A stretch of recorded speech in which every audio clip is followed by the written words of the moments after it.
بسم اللہ الرحمن الرحیم۔ خطبہ نمبر 16 پارٹ 3۔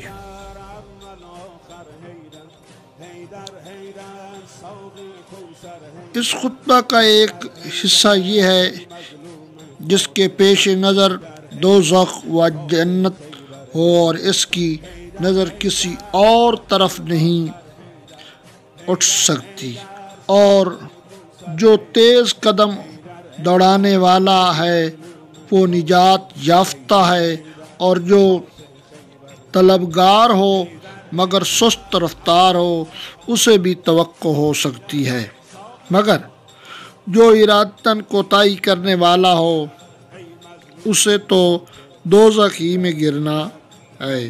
دائیں بائیں گمراہیوں کی راہیں ہیں اور درمیانی راستہ ہی صراط مستقیم ہے۔ اس راستے پر اللہ کی ہمیشہ رہنے والی کتاب اور نبوت کے آثار ہیں، اسی سے شریعت کا نفاذ اور اجارہ ہوا اور اسی کی طرف آخر کار باز گشت ہے۔ جس نے غلط ادا کیا وہ تباہ و برباد ہوا، اور جس نے افطرا باندھا وہ ناکام و نامراد رہا۔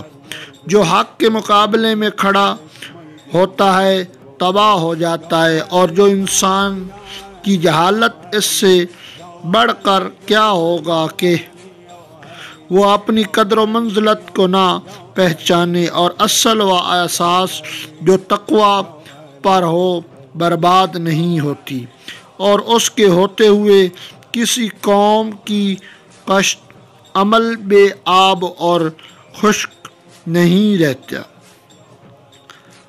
تم اپنے گھروں کے گوشوں میں چھپ کر بیٹھ جاؤ، آپس کے جھگڑوں کی اصلاح کرو، توبہ تمہارے عقب میں ہے، حمد کرنے والا صرف اللہ پروردگار، اپنے پروردگار کی حمد کرو، اور بھلا برا کہنے والا اپنے ہی نفس کی ملامت کرو۔